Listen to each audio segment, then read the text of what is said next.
Yo, it's in New York. Yo, it's in New York. Yo, it's in New York. To New York, to New York. With the yo, it's in New York. Yo, it's in New York. Yo, it's in New York. To New York, to New York.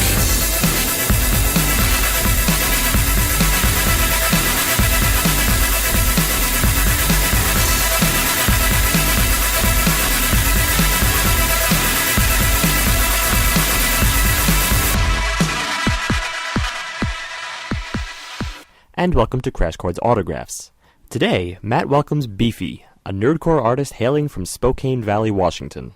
With his latest album, titled Grown Up, Beefy brings the nerdcore community together by featuring the likes of MC Lars, kHill, WarRock, and MegaRan, just to name a few. Flooring one fascinating aspect of the artistic process, Beefy opens up to Matt on the impact his producers have had on the different records he has made.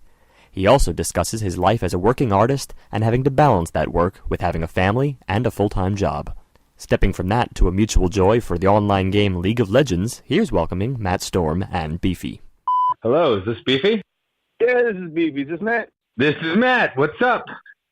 Hey, man, not much. How you doing? Good. How are you? Man, I'm off of work now, so I'm feeling much better. Well, that's good.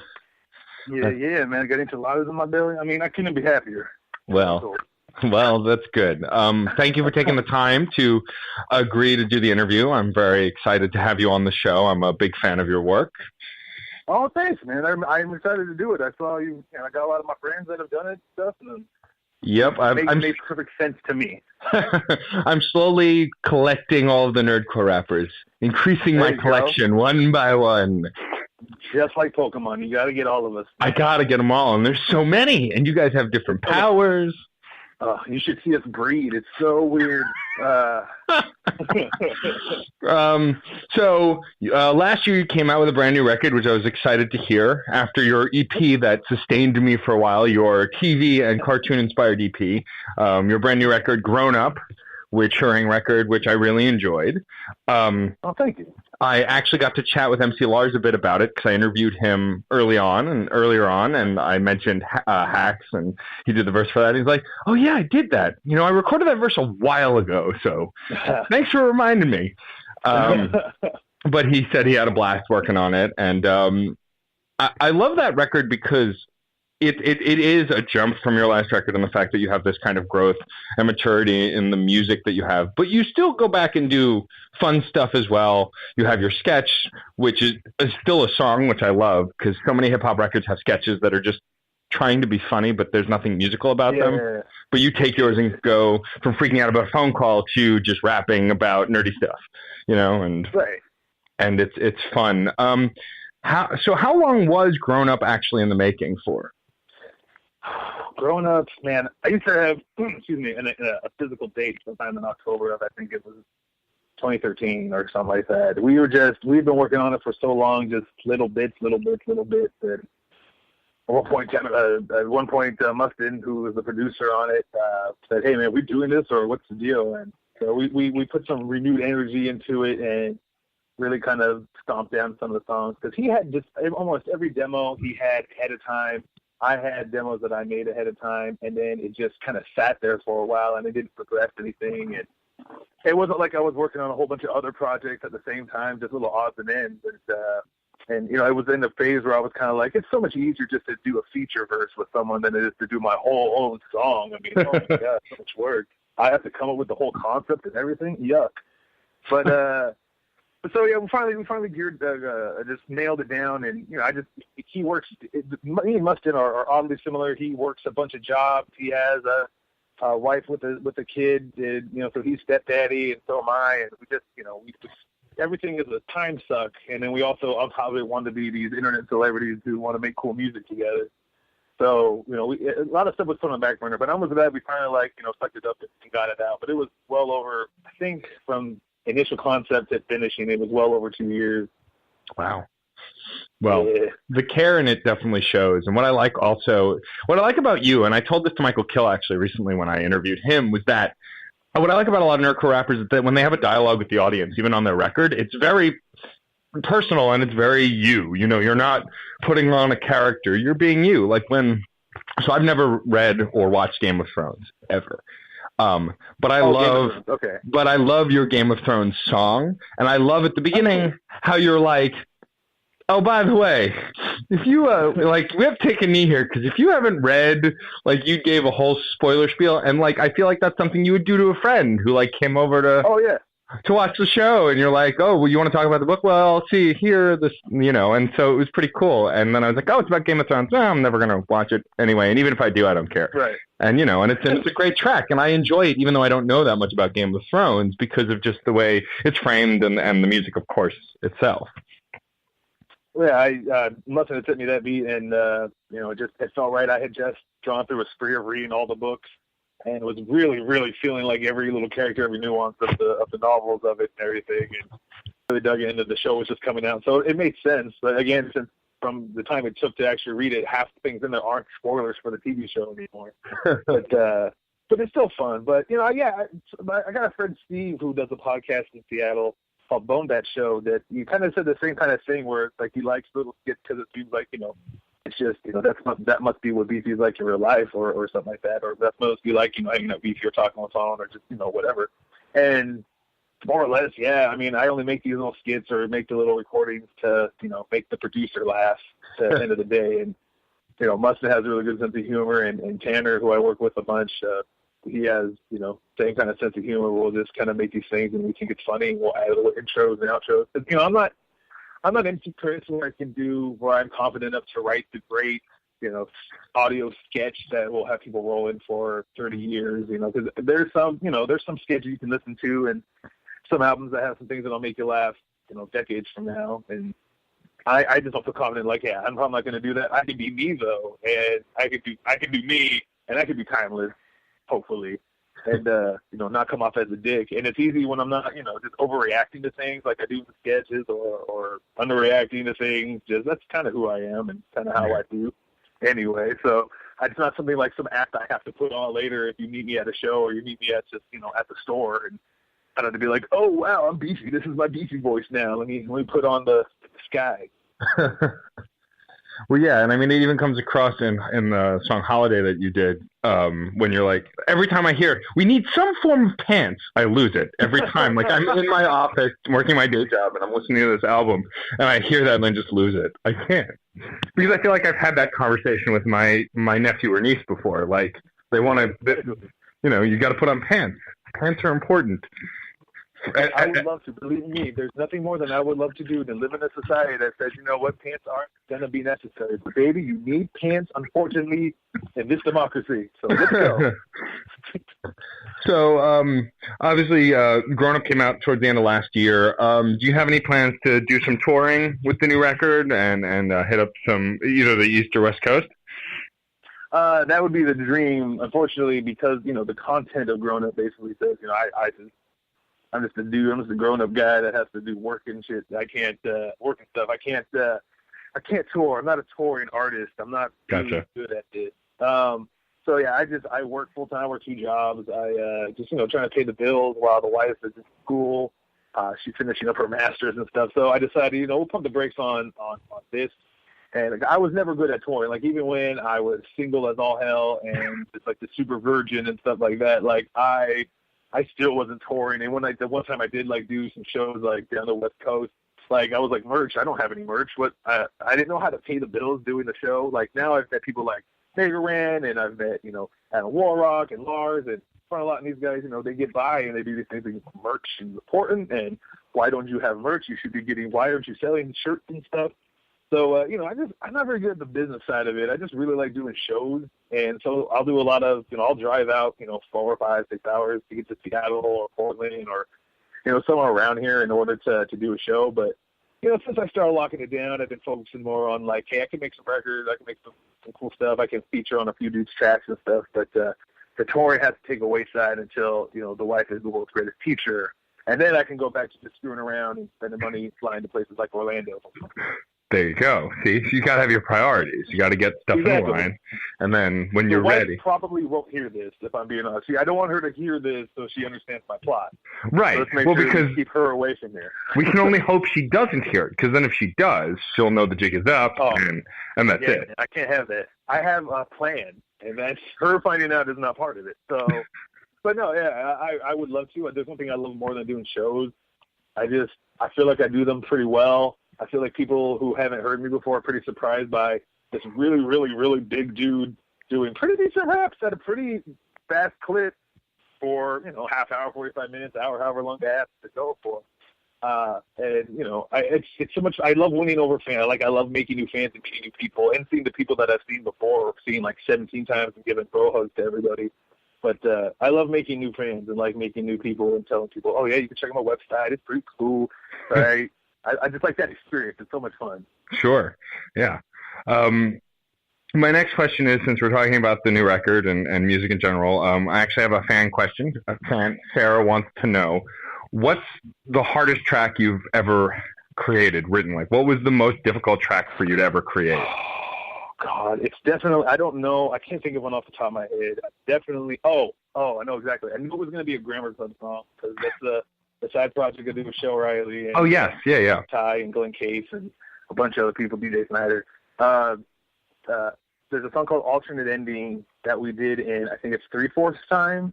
Mm-hmm. So it's very waltzy. And I had to try to make a rap for it. And this was, this is pretty early on. This is our first record that we did at the Grammar Club. And that's only, 1 year or one removed from the first kind of collection album, kind of tube technology of things I did. I just wasn't, I wasn't as good a writer or performer as I think I am now, but it came together real well. It was just really, really, really hard to write like that. And every example that I was shown, there was a Beck song Shell showed me, and just a bunch of different songs that also kind of played around with hip hop in the 3/4 time. And none of it sounded like stuff I do at all. There were all these really experimental sounds and rappers, and I have this flow, and at the time I was really, I couldn't really play around with the beat as much as as much as I like to now, and I wasn't comfortable with it, and it was super crazy, stupid hard. But ultimately, it ended up being it's my favorite song I've ever been a part of. I think because it's so waltzy and so catchy and stuff. It's so sweet and fun to play, and everyone that I talk to who are fans or something, they talk about Grammar Club Alternate Ending, and they all have the same face, they're remembering back on the time they first heard it, it's such a sweet song, and Shell does such a sweet job on it. But yeah, that was definitely the hardest, and that and Red Cyclone that we do about Zangief, because that was just super, super fast, and that took a lot of takes to get it right on one. The next Crash Chords fan question is a hard-hitting question, so I want you to prepare. What's your favorite kind of pie? Katie wants to know. So I used to be such a big fan of pumpkin pie. I used to get that into the birthday cake when I was young. But as I grow older and fatter, I think pecan pie is by far the best pie that there is available in your grocery market and at your local bakery. And now the fans know. So now, if you start, I was gonna say, and then now, if you start doing some live shows and people start showing up with pecan pie, you can thank me for that. I don't want to send off the wrong kind of vibe though, and I don't want to make it sound like I'm elitist to certain kinds of pies or I'm being specific to any kind of pie. So any fan who ever wants to see me, or if I'm at a thing and they want to show you can bring any pie. You know what? I'm an equal opportunity pie enthusiast. Well, that's good to know. The more you know about your rapper. I'm a pie enthusiast, which may be the title of my next album. So be careful on that one. There you go, pie enthusiast. I want some semblance of credit for that if that becomes an album. Yeah, we'll throw that on there. You'll put that. You'll be in the thank yous. Yes, excellent. Or that'll be my side band project with Billy the Fridge, who's another really big guy like myself. And we'll just it'll be that. It's getting another slice. That'll be the name of the first album. Excellent. It'll be good. The ideas, they're flowing.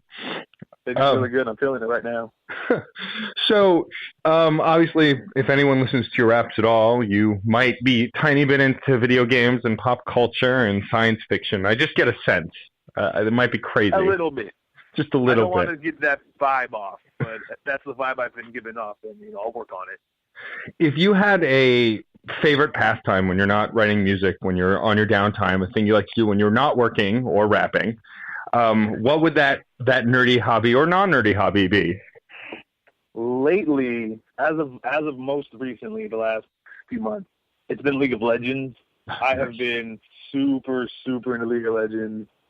playing it a lot, just being real into it. So that's what I've been spending like a lot of my not, producing an income. I've been just throwing it all away playing League of Legends. And see, now we can have a League of Legends conversation because I play as well, and we'll lose half of my audience. It's fine. Don't worry. Oh my God! Dude. Yeah, we don't need this audience. I just need you right now. So we're gonna hook up. I'll friend you on Facebook after the interview. I'll send you my league name, and we'll work it out. Who's your favorite champion? Yeah. My favorite champ is Morg. That is my favorite, bar none. I started playing before. I went the first PAX I went to, or the second PAX. I think it was second PAX. They gave out that Arcade Sona skin. Sure. I went to one that gave out that PAX Jacks. I sold like 2 or 3 of them, not knowing what I had. Oh, I have PAX Jacks, and people lose their shit when they see me playing as PAX Jacks.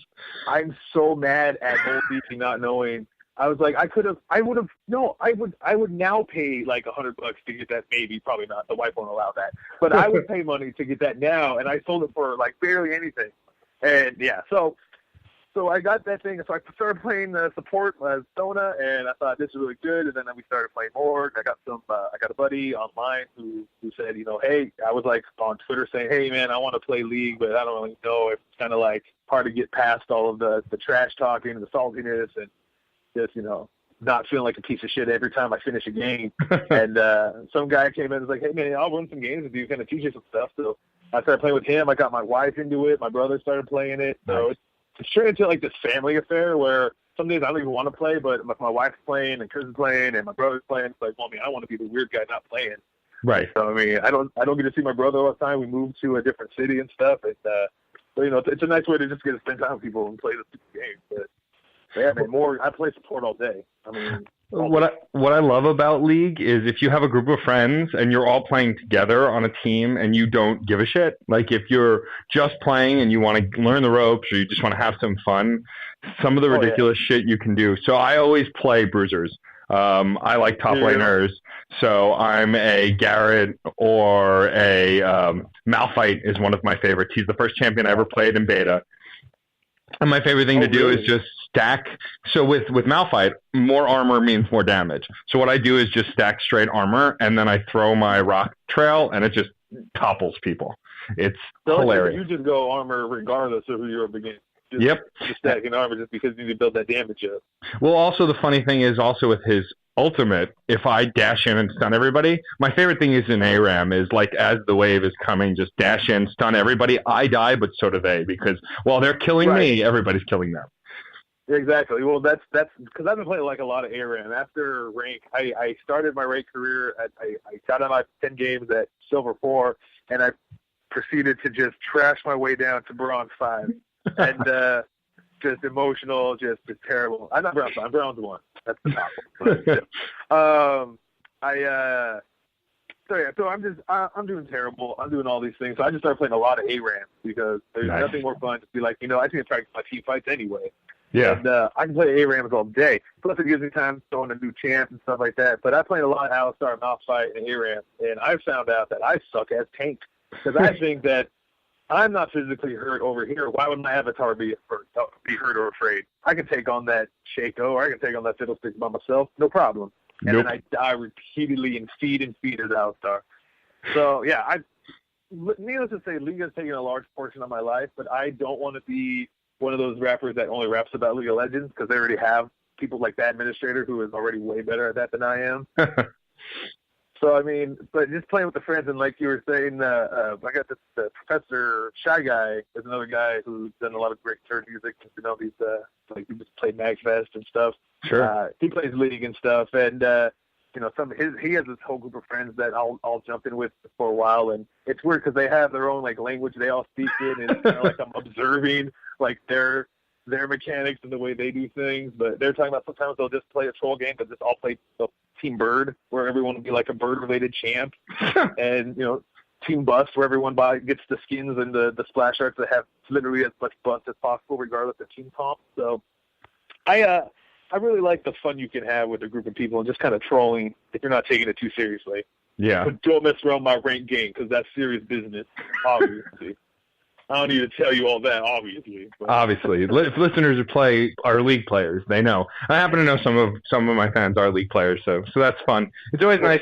Like I made the mistake of mentioning pretty early Nintendo to Sulfur when I was chatting with him, and next thing I know, we had 20 minutes talking about that, and just like I mentioned, Magic the Gathering to Tribe One, and it's like, well, that was the conversation.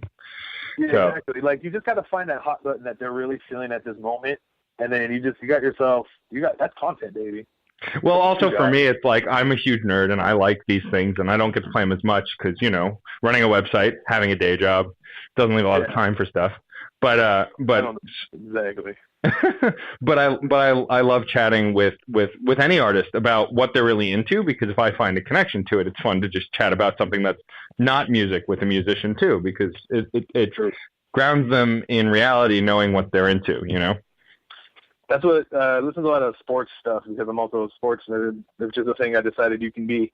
And Dan Patrick talks about that a lot. Like when he's a sports anchor guy.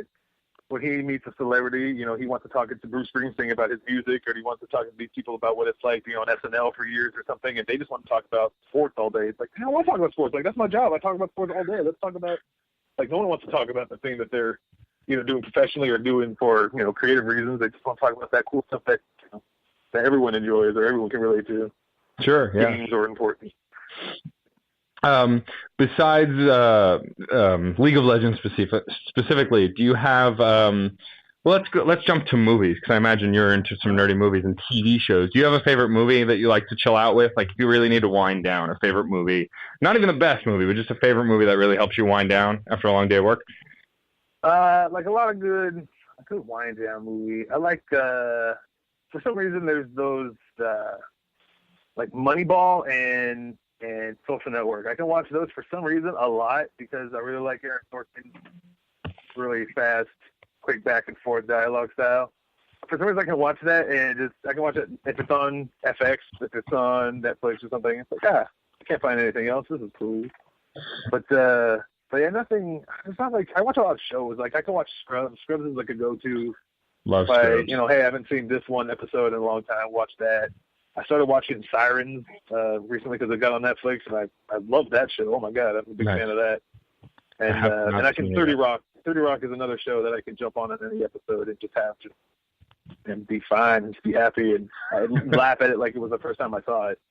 Yeah, 30 Rock I didn't get into so I've been working on my current day job for a year, but I was unemployed for a month before I got the job, and I'd never seen 30 Rock, and all of my friends talked about it, so I was like, all right, well, let's give this a shot. Next thing I know, it's been 10 hours. I've watched a season and a half, and it's like my fiance, my now fiance at the time girlfriend, comes home and goes, like, I'm in bed, and she's like, have you moved? Don't judge me. But I love that show. I mean, I feel like Alec Baldwin could probably get away with anything on that show. Oh yeah, and I love the longer it went on, the more they could just get away with, or just kind of get meta with it, or play around with it like they're basically cartoon characters in some ways. Yeah. And I just love the manic, weird world that they created within it all. And I miss it. I miss it. There's no new episodes. There's no new misadventures with Tracy and Jenna and stuff. It was a weird show because it wasn't serialized Lost or something, or one of those, not Downton Abbey, where I need, oh my god, they stuck me on a teaser. What's going to happen next?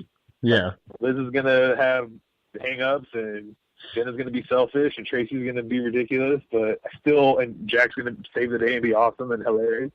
I still want that. I want more interaction between Liz and Jack, frankly. They need that's like a spin-off movie. Right. That's the hardest part about it. Where they become detectives. Right? They should do like a TV movie, like a True Detective spoof, where they're both detectives. Yeah. I would watch that all day. Well, is there an opportunity to bring this back to music? If your EP, The Adventures of Beef Thompson, taught me anything, it is that you are obsessed with TV shows on a great level. Where did the idea for an EP pretty much about Netflix and what it's done to your life, where did that come from? Well, I mean, I don't know. I had a bunch of tracks that at the time, like Adam, I was seeing Adam WarRock do a bunch of, he was doing like a bunch of TV theme projects. And I whole EPs for one specific show. And I remember thinking I like to do this. I like to make things about shows. And I've been doing this for a while about video game characters or about this, that, or the other. But I don't think I can make a whole EP about one specific thing. We did one about the league, but that was about, that goes about fantasy football. And that was about, liking sports and being a nerd at the same time. So that had a bunch of different feelers out besides just about the TV show. But we had these songs that kind of were all kind of the same theme. I had a song about Netflix, and I forgot the name of my own song. Ruining My Life. But Ruining My Life. We had that song about Netflix, and I had the song from I Gotcha, which was a song that was playing for Netflix, like one of their first big ads, one of the first national ads had the song, and so I used that, and we just found a bunch of TV beats, and it's my EP, it's for free, so I steal a bunch of my beats. I give credit to everyone who's involved, but I don't sell it, so I don't, I hope I don't get sued by anyone who I've used the beat from. I hope, please, God, don't do that. But we just use a lot of TV beats, and I have a lot of passion for things like Hey Arnold and that weird dynamic and relationship. I've always loved Doug and the sense of I can literally make a song out of anything using anything. Like I'll make a song to any beat, I'll make a song to anything. Play it on drums, we'll do it. And that Dexter song I'd had kicking around for a while, and I found that Dexter's Lab beat, and for the Dexter song, and it just made a lot of sense. And I was really in the zone, like watching a lot of shows. I wasn't doing a lot. I was watching a lot of Netflix at the time. And I felt like, you got to write what you know. And right now, all I know is by binge watching. So we'll go with that. Well, what I love about that Dexter song is when it starts, I, as a child of the 90s, go, oh man, a Dexter's Lab song. Amazing. And then you start to rap, and I go, and then I hear you rapping, and I'm like, oh wait, this is a Dexter song. Oh shit. Like, and you make that connection, like, Dexter crossover. And I love that. I think that's great, mashing up those two worlds, using the song from one and content from the other. And I think that's awesome. Well, thanks. I was afraid, like, when I did it, I don't remember if I talked to anybody about it or if it was like my wife or something. But I remember saying to someone like, what if I did this or that? And then I said it out loud, like, mixing the Dexter's Lab beat with a song about Dexter's show. It seemed like easy. Like, it seemed like, well, that seems a bit obvious. Like, what's that?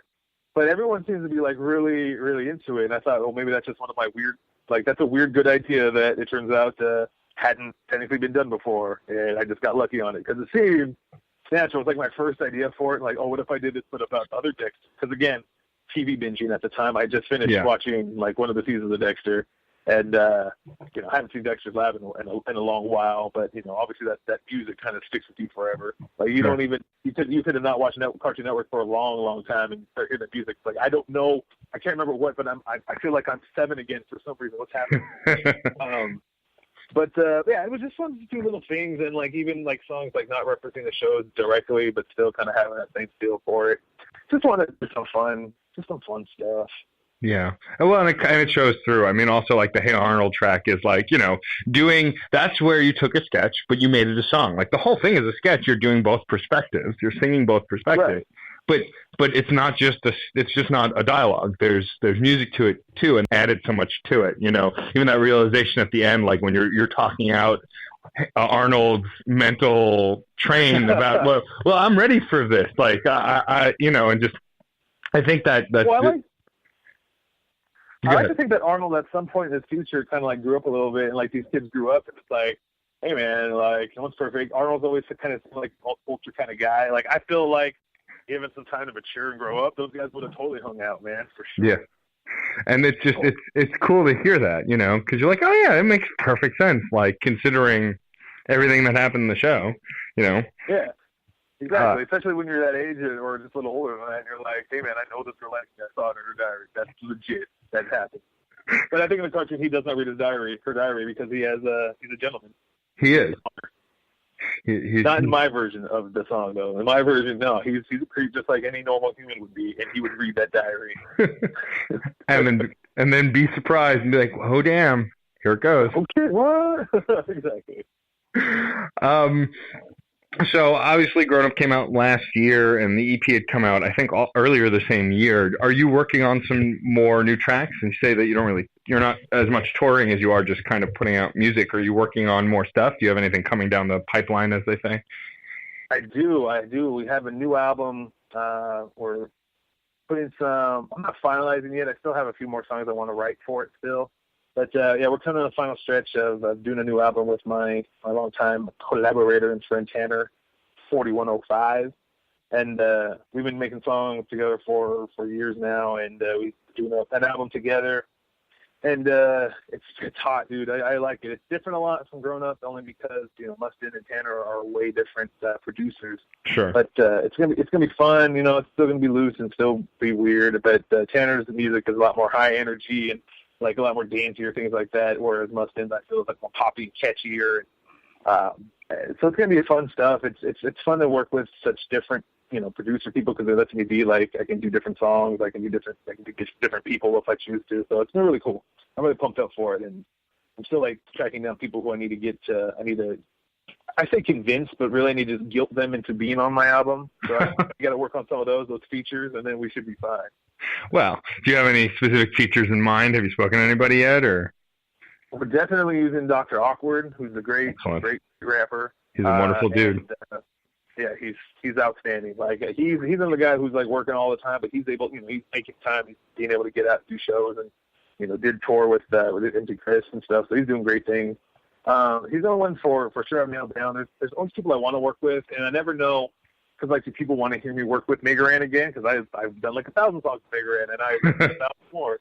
Adam WarRock's the same way. I don't know if I should mix it up, and because if I could, I would just get like people like Lars in the front to just be on my songs all day, and then I would get Willie Cyberman could be on it again. I probably will ask Willie Cyberman if I can get Willie from Optimus Prime and Super Commuter to ever be on a song. He was, I don't know if you're familiar with Optimus Prime back in the day. Yep. Okay, well then fantastic. We can again be friends because you're an Optimus fan and you play League. But my absolute favorite band and rapper of all time, and he was nice enough to be on Grown Up, so I'm thinking hopefully I can convince him to be on the next one. But cool. We got some stuff that I think he'd be great for. So, but you never know. Like Fun a Lot is able to get at this point like really big names and featured musicians from tracks, from legit bands and stuff. Lars is the same way. Rand can work with a bunch of really great underground rappers. Mine is the talent base that's in nerdcore, and I love it. Like I've been a nerdcore guy and at the base for it for years, and I just like dipping into this pool of talent that we've got. And some people are better than others, but it's awesome. Like everyone's really great, and it's a great community. Well, it's like that's something I find that always comes up when I'm talking to all of you guys and everyone in the genre, is that the community is so fantastic. And I mean, even for me as like an interviewer, like I met. This all started with an MC Fun a Lot show. I saw him perform, and his opening act was a guy named Schaefer the Dark Lord. Oh God! Oh. And I was like, oh my God, this guy's wearing a suit, rapping about ridiculous shit. I want to be his friend. And interviewed him. We did a text-based interview before I was doing recordings, and I had to transcribe it. Oh, okay. And from him, I met everybody else. Like a couple years later, he did a show with Tribe and kHill, and Christy B was there, and I was like, and it's just, and everyone in the community is so great, and I found like as I interview them, and then I get to know them, and we develop an online friendship, and it's like, and then they come back to town, and we hang out in person, and we have a drink, and we hang out, and it's just such a welcoming community. Yeah. Like a long time ago in the beginning times of nerdcore, like everyone was just internet trolls and didn't get along because it was nerdcore was just lived on this one web forum, and then people started doing shows and meeting each other for real, and we realized don't internet troll when you meet him in real life. He's still that guy, and we all just started getting along and found out like everyone like is the same kind of person. Like it's for fun. No one's doing this because, we think this is a quick way to get rich, and we're just doing it out of, hopefully we can capitalize off this. Everyone just really likes hip hop, but also really likes nerd shit and just really wants to entertain people. And just everyone is so sweet and nice. Fun a Lot and MC Chris and Lars and Shaver are probably some of the bigger names that we have in our little, pool that we can claim like, hey man, they came from our people.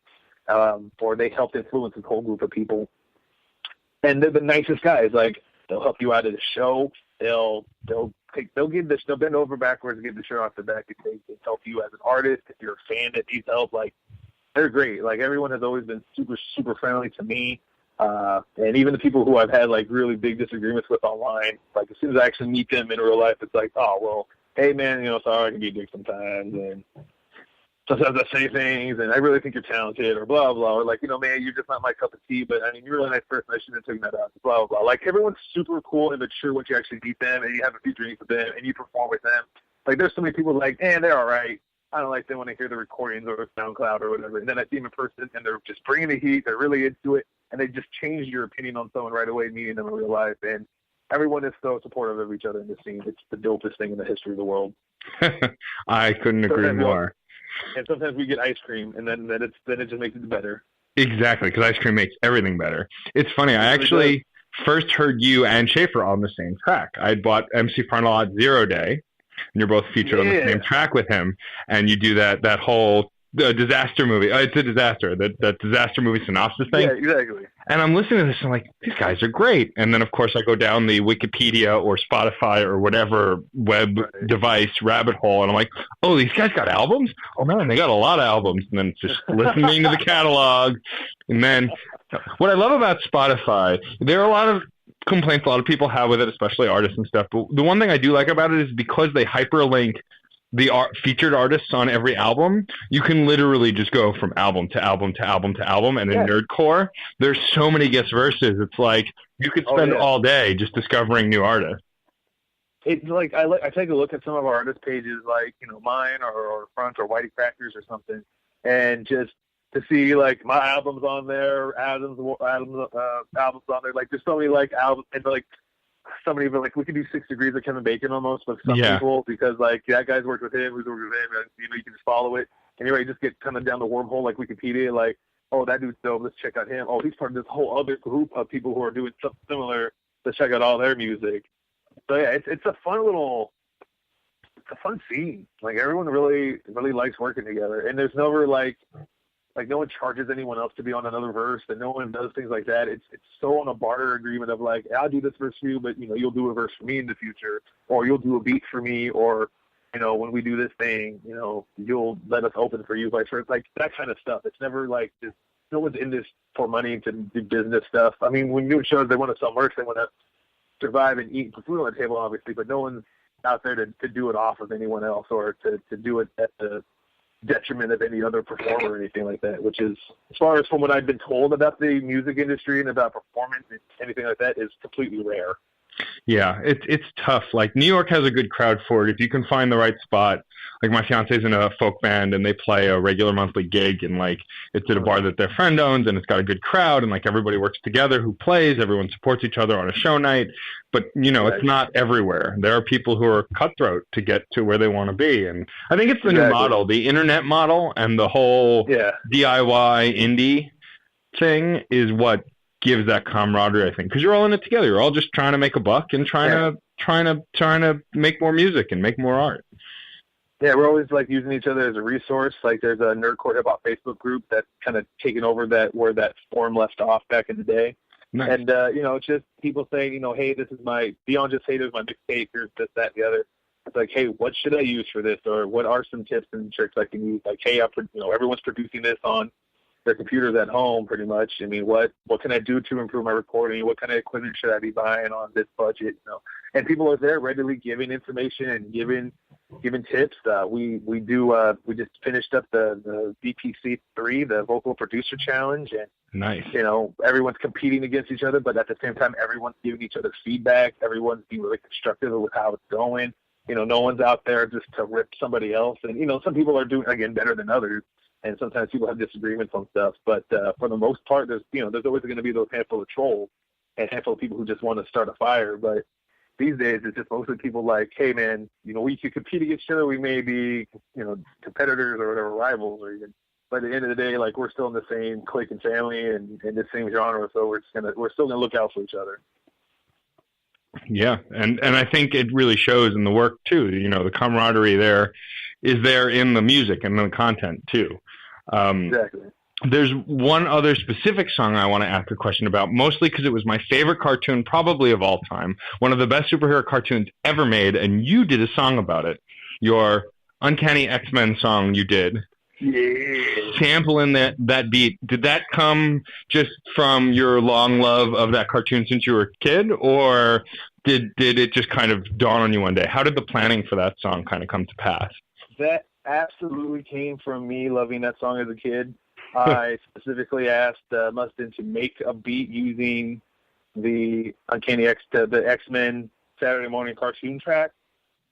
using that as the background, and if he could, steal as much of it as possible, cool. We were, I'm always, everyone's always afraid of being sued. I always think about if I'm big enough to get some of the attention at Sony or somebody or Fox in this case, get my attention to sue me, then all the better. That means we're doing something okay. But so we just must have made the dopest. Heck, that's exactly how when I said I really want a hip hop beat, but based on this theme song, that's exactly how I pictured it in the whole time. And he executed it. He recreated the whole arrangement. Like none of that is sample. That's him recreating every instrument that's on the piece. And he's amazingly gifted at music in general, but he plays every instrument. And he's amazing. He has friends that fill in the gaps where the things he can't do. He got buddies that can. But he had that, and Lars is someone that I've been making music with. We had just done a song called Child's Play together, and he's really, really fun to work with. He's super positive. There's nothing that he doesn't love. There's nothing he's not game for. As long as there's some kind of positivity he can put his spin on, then he obviously will. And he's perfect. When I was making a song about Saturday morning cartoons, like he was the first person I thought of. Like who's happier, who's more Saturday morning cartoons than MC Lars? Right. I mean, I think he's working on a kid's show right now. Like he is. It makes the most amount of sense, right? So, and which I also hope he does get a show, and I hope it's like Yo Gabba Gabba where they have regular guest stars, because I will totally make a song for the children because my 7-year-old would love that anyway. Yeah. So, you know what I mean? So, but yeah, Uncanny X-Men is so dope. It totally just took me back to hanging out with my little brother and watching cartoons every Saturday. And I don't know what the hell my parents were doing in their bedrooms for that hour, but God bless them. I was leaving them alone. And now knowing how it is, like I hope Layla gets to a point where she just wants to run around and just watch video, like cartoons and stuff. But yeah, so I mean, that's one of my favorite tracks. I think it's pretty fun. People seem to really enjoy it at a certain age. There's some people who didn't grow up with it for whatever reason, which is a terrible thing to have to endure in life. Well, I think like, what. Go ahead. No, I was going to riff about Morph and how I always got confused that he was in the title sequence, but not most of the episodes. So. But he comes back at the end. He's controlled by Mr. Sinister, like a couple seasons later. By the way, that show is actually a lot shorter than I remember. Like, I thought it was like 30 seasons. It was like 4 or 3 or something. Like, it wasn't. I thought I remembered it being at least like 5 or 6. Yeah. That's how I remember it. But I forgot how many times I'd seen some of those, like, Savage Land episodes, like 50 times. And the pilot episode, for some reason, 1,000 times. Oh, yeah. Night of the Sentinels. I remember the name of the episode. Yeah, see? But the thing that bugs me the most is when at that same time they were playing like a lot of repeats of the Spider-Man cartoons. Sure. One of my favorite episodes was the crossover between the Spider-Man cartoon and the X-Men cartoon. I remember that, where he's starting to turn into the Man Spider. Exactly, he's turning to Man Spider and he's talking to Beast, and it pisses me off because they didn't even, like, it seems like they had never even seen an episode of the Uncanny X-Men cartoon. Yeah. They gave Beast like this weird haircut that really upset me. But that's always an episode I wanted to see because I really dug crossovers at the time because I was, a child. I mean, who does a crossover? Right. But they didn't repeat that episode near enough for my liking, like not near enough. But I saw the Savage Land episode of the X-Men like about 150 times. What's the pterodactyl man's name? Oh, Soren, I think. So, I hate him. I hated him.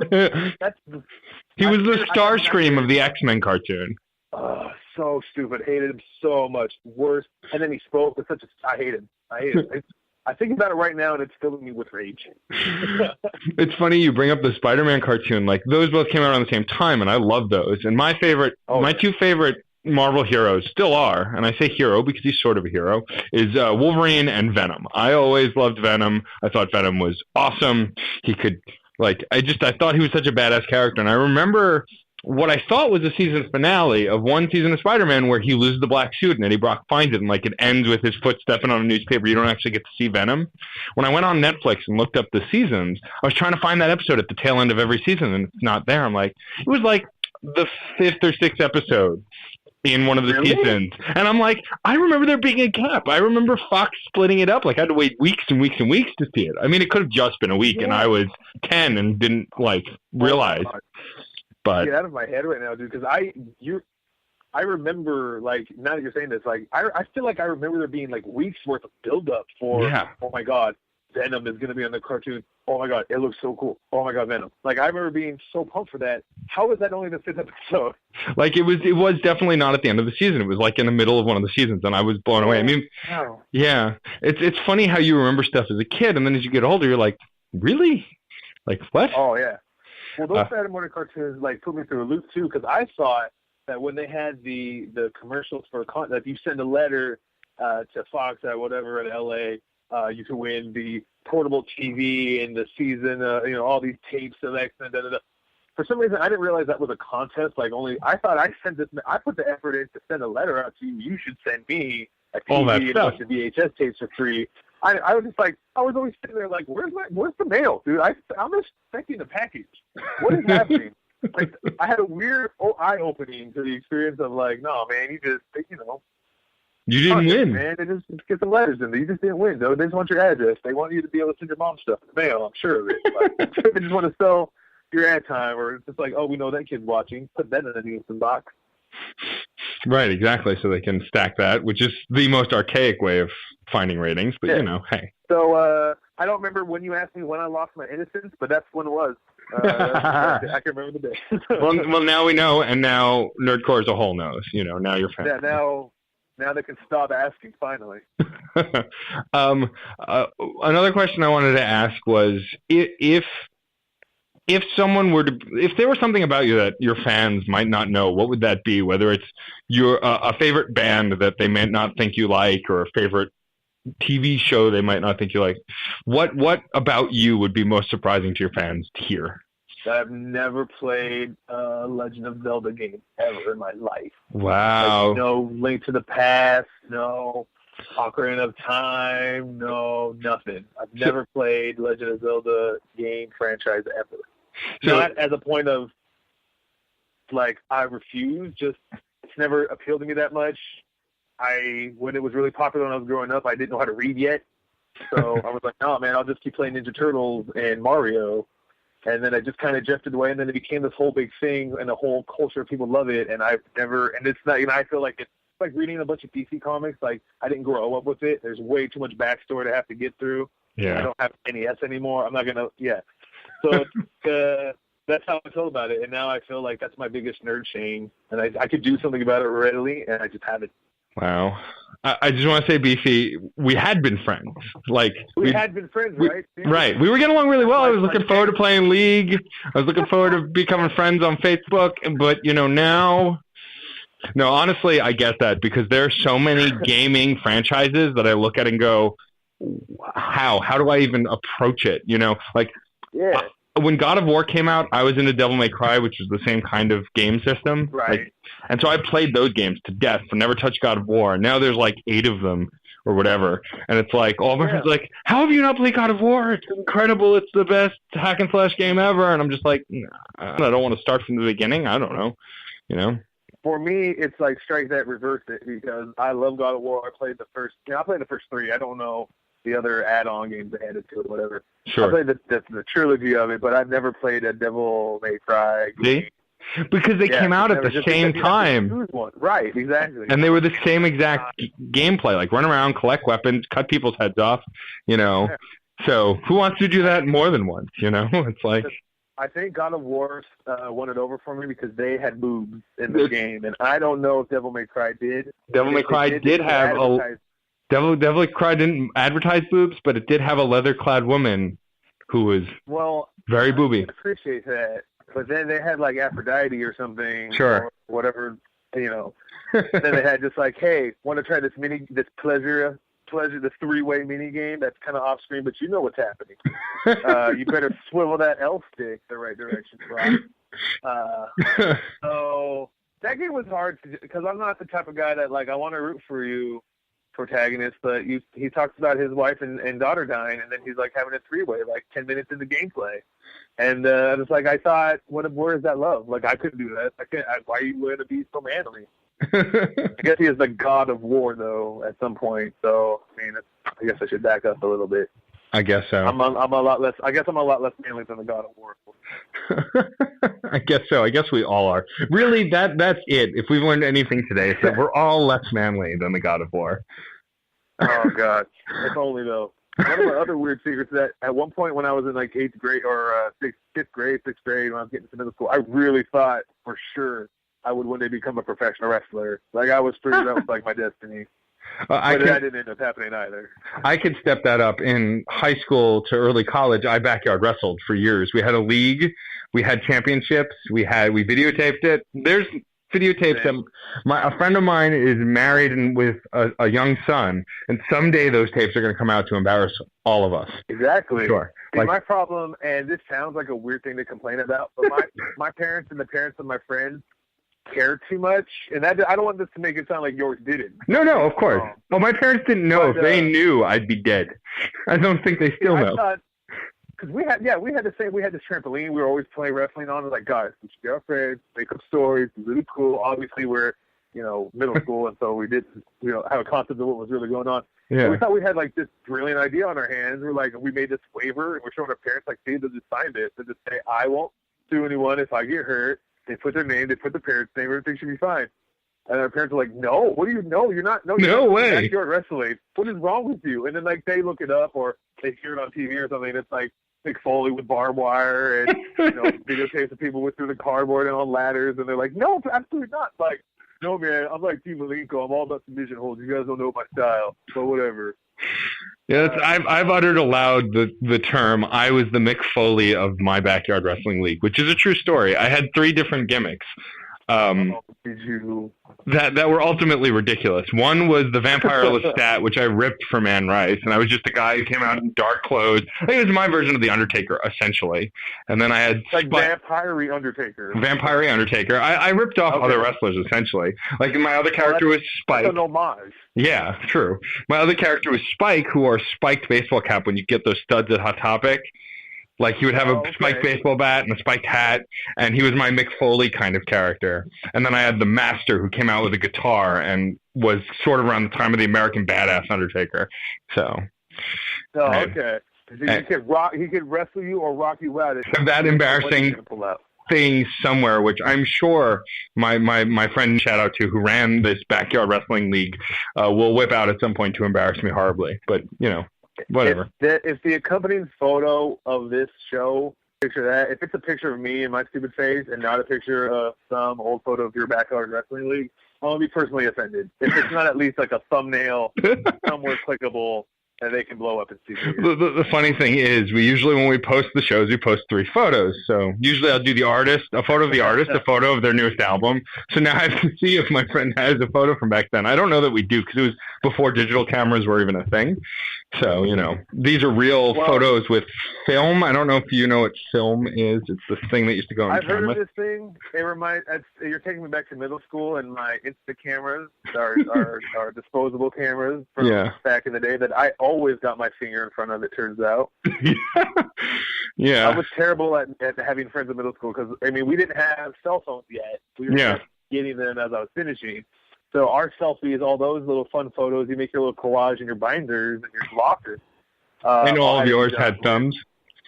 All mine had thumbs, so I was like not getting the good shots of the girls, so we don't want to take pictures to keep anymore. At the time, I was Big Show. I was like, we don't want to take a Big Show, or we don't take it with Beefy, or whatever my nickname was at the time. So I was like, that's how I initially became rejected by girls, because you got to have your photo game high. Now with the iPhone, you don't have to worry about it. You got the, front-facing camera. Yeah. We didn't have that back in my day. We had to take our selfies with a Kodiak.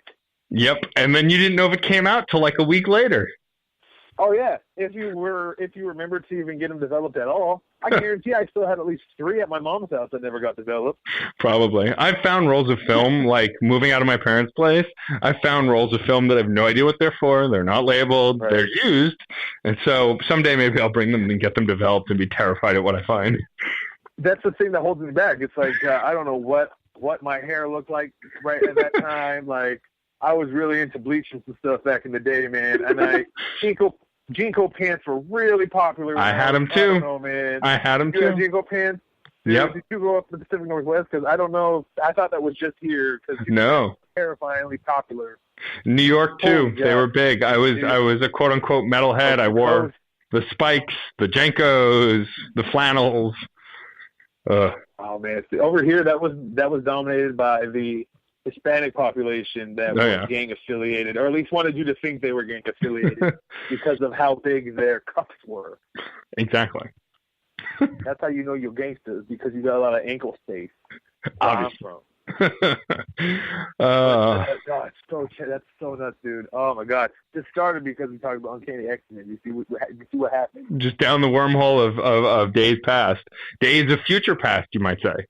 Oh, look what you did there. That's taking the full circle on that one. I try. Well, you got this podcast, man. This is clearly that's what's happening. Well, thank you. I appreciate that. It's been a pleasure, seriously, as a huge fan of your work. It's a pleasure to get to chat with you and to have you on my show, to add you to my action figure collection of nerdcore rappers. They should make nerdcore rapper action figures. I'd fucking buy them. Are you kidding? Oh, man.